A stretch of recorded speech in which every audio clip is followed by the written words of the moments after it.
ہمارے معاشرے میں پسند کی جو شادی ہے اس کا رجحان بہت زیادہ بڑھتا جا رہا ہے، اور ایسے بھی واقعات ہمارے سامنے آ رہے ہیں کہ پسند کی شادی کرنے والے جوڑے کو بے دردی سے قتل کر دیا جاتا ہے۔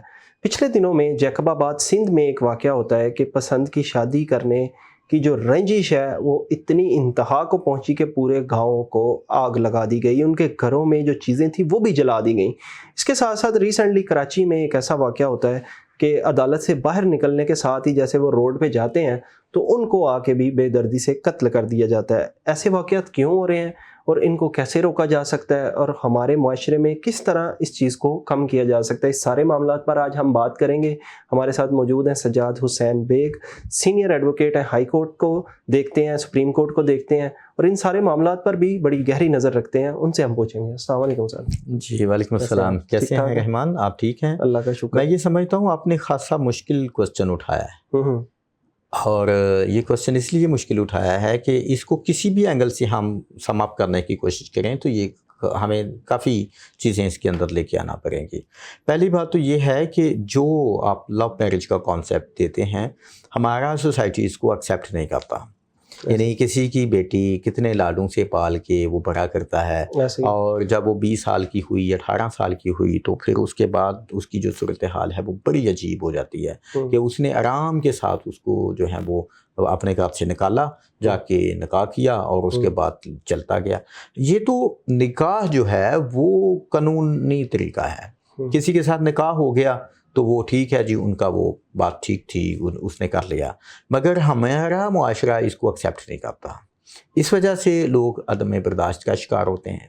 اب دوسری بات آپ بتاتے ہیں مشکل اس لیے ہے، وہ کسی نے کہا نا کہ ان کو سنگسار کرو، انہوں نے غلط کام کیا ہے، تو وہ بولا تو کہنے لگا ٹھیک ہے مجھے کرو، مگر پورے گاؤں کے اندر وہ مجھے پتھر مارے جس نے کبھی یہ کام نہیں کیا۔ تو اس کا مطلب ہے کہ جس نے قتل کیا، جاؤ جا کے اس کو پوچھو کہ اس کا کریکٹر کیسا ہوگا۔ اس کا ہڈن کریکٹر بہت گندا ہوگا، لیکن اس کی جو غیرت ہے وہ برسرے عام ہے۔ وہ اس نے اس کو مارنا کے ساتھ اپنی بہادری سمجھ لی ہے کہ جی یہ میری بہادری ہو گئی ہے۔ پہلی بات ہے کہ کسی بھی انسان کو قتل کرنا پوری انسانیت کو قتل کرنا ہے۔ دوسری بات ہے کہ اس کی اگر فیملی سے کسی نے شادی کر لی ہے تو ایک ایشو ہے، میں ہمیشہ سوشل رویوں کے اوپر میں بڑی توجہ دیتا ہوں اور اس پہ بڑی بات کرتا ہوں۔ جائیں یہ نوبت وہاں پہ آتی ہے ان گھروں کے اندر جہاں پہ شیئرنگ نہیں ہوتی۔ اگر آپ اس چیز کو سمجھ رہے ہیں کہ ہمارے بچے کا رجحان اس طرف جا رہا ہے تو خدارا آپ کوشش کر کے اس کو کوشش کر لیں کہ سم اپ کر لیں۔ جائیں یہاں پہ 20 پسند کی شادیاں ہو رہی ہیں اور کامیاب ہیں، وہ اس لیے کامیاب ہیں کہ کسی نے کسی کو پسند کر لیا ہے، تو کون سا ظلم ہو گیا ہے؟ آپ اس کی گھر باضابطہ طور پہ آپ رشتہ بھیج دو، اگر وہ آپ کی بات مان لیتے ہیں تو پھر آپ شادی کر لو، اور اگر وہ آپ کی بات نہیں مانتے تو پھر ان سے پوچھ لو آپ یہ بات کیسے مانو گے، تو وہ تو بتائیں گے نا۔ شاید وہ یہ بتا دیں کہ وہ تمہارے دانت ہی بڑے گندے ہیں تو تم وہ دانت ہی صاف کر لے۔ وہ ایسے ہوتا ہے بھائی، جاب تو تمہاری ہے نہیں ہے تو آپ رشتہ بھجواتے ہو، تو وہ باپ کیسے دے گا بیٹی آپ کو؟ پھر اگر باپ یہ تمہیں بتا دے کہ ٹھیک ہے بھائی میں اپنی بیٹی کا ہاتھ تمہارے ہاتھ میں دے دیتا ہوں، تم اتنے ہزار کی کہیں جاب اختیار کر لو، تو وہ جو مجنوں صاحب ہیں وہ مجنوں صاحب کبھی بھی نہیں چاہیں گے کہ وہ جاب کر لیں۔ یا کسی کی کہہ لیں کہ کوئی اس طرح کی کوئی ہیبٹ ہے، مطلب نشہ کرتا ہے، تو وہ کہتا ہے ٹھیک ہے بھائی میں آپ کو اپنی بیٹی دے دیتا ہوں لیکن آپ نشہ چھوڑ دو، تو مجنوں صاحب نشہ تو نہیں چھوڑے گے۔ وہ ایک کیفے میں ہوتی تھی، وہ مجنوں کی جو ہے نا، مجنوں جاتا ہے لیلا کے پاس تو لیلا کی جو ماں ہے اس کو کہتی ہے کہ مجنوں کوئی بات نہیں بھائی، ہم لیلا کا ہاتھ آپ کے ہاتھ میں دیتے تھے، بس ہماری ایک چھوٹی سی شرط ہے کہ آپ ایف اے پاس کر لو۔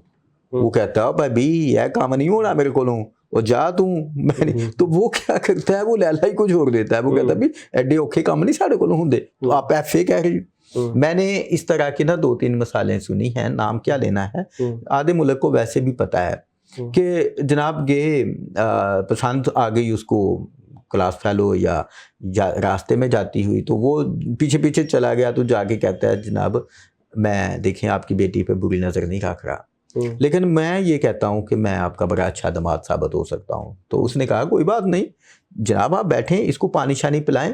تو اس نے کہا بیٹے بات سنو، آپ اسسٹنٹ کمشنر لگ جاؤ تو ہم آپ کی بیٹی آپ کی یہ امانت آپ کے حوالے کر دیں گے. تو اب وہ کیا کہتا ہے؟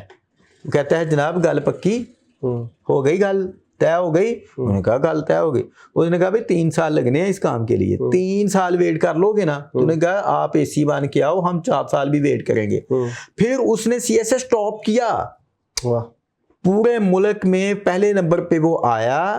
اور پھر اس نے جو ہے وہ ان کو جا کے بتایا کہ یہ دیکھ لیں ایف پی ایس سی کا رزلٹ کہ میں اسسٹنٹ کمشنر بن چکا ہوں.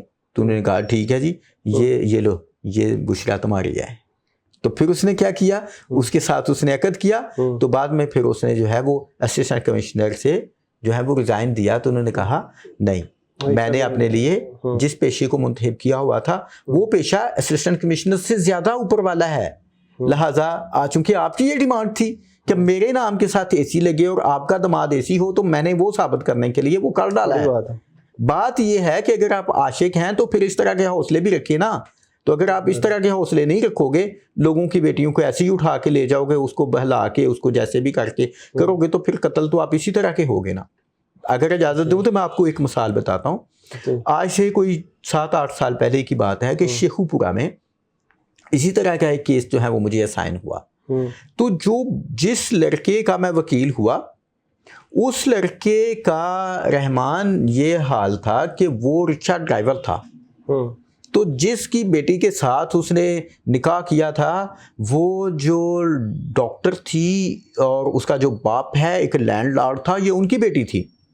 تو جب کورٹ کے اندر ہم گئے, میں نے 164 کے لیے جو پٹیشن فائل کی ہوئی تھی, میں نے لڑکی کو دارالمان سے بلایا اور کورٹ کے اندر جب میں نے پیش کیا تو میں نے جج صاحب سے کہا کہ جج صاحب آپ کی مہربانی ہے, میں حالانکہ لڑکے کی طرف سے وکیل تھا, تو میں نے جج صاحب سے کہا جج صاحب میں ایک چھوٹی سی ریکویسٹ کرنا چاہتا ہوں. وہ کہتے ہیں وہ کیا؟ میں نے کہا اس کی ماں اور اس کی جو باپ ہے نا لڑکی کا, وہ باہر بہت اپسیٹ ہے, تو ایک دفعہ آپ اس کو نا ملنے دیں. جج صاحب نے کہا وکیل صاحب یہ بات نہیں ہونی, میں نے نہیں ملنے دینا ان کو. میں نے کہا کیوں جی؟ میں کہہ رہا ہوں. انہوں نے کہا نہیں, مجھے اس لڑکی کی جان کے بارے میں بہت سے تحفظات ہیں کہ یہ اس کو ریٹائرنگ روم کے اندر بھی جو ہے وہ مروا دیں گے. تو میں نے کہا جج صاحب آپ 2 سپاہی کھڑے کر دیں. تو اس نے کون سا ادھر ہی مار دینا ہے, ہم بھی تو ادھر ہیں. لیکن وہ جج صاحب نہیں مانے. الٹیمیٹلی جب وہ آئی وہاں پہ اسٹیٹمنٹ دینے کے لیے آئی کمپلیننٹ سائڈ کے اوپر, تو وہ مجھے آج بھی وہ اس ڈاکٹر کا جملہ یاد ہے. اس نے مجھے کہا, اس نے کہا وکیل صاحب میں نے اپنی پوری زندگی کے اندر پہلی دفعہ کوئی انسان کا پتر وکیل دیکھا ہے کہ جس نے ہمارا اتنا احساس کیا ہے. آپ سمجھتے تھے کہ ہم اچھے لوگ ہیں تو آپ نے قدر کی, ہم آپ کو ہمیشہ کے لیے سلوٹ کرتے ہیں. لیکن میں آپ کو ایک بات بتاؤں کہ مجھے اس چیز کی فکر ہے کہ یہی لڑکی میری بیٹی اگر اپنے کسی کلاس فیلو کے ساتھ شادی کر لیتی نا, تو مجھے رنجش نہ ہوتی. کسی اس طرح کا کوئی کر لیتی, مجھے بتا دیتی تو میں کر لیتی اس کے ساتھ. یہ جو رکشہ ڈرائیور ہے, میں اس کو یہ بتا سکتا ہوں کہ جتنا میری بیٹی اپنے نازوں کے ساتھ پلی ہے, یہ اس کا ایک دن کا خرچہ بھی نہیں اٹھا سکتا. تو اس نے ایک ان پڑھ شخص کے ساتھ شادی کر لی ہے. بہرحال بعد کی جو ٹیل ہے وہ بتانا نہیں میں چاہتا. تو قصہ یہ ہے کہ اگر آپ کی یہ خواہش ہے تو پھر آپ کیا کرو, پھر آپ اپنی ذات کی تکمیل کرو.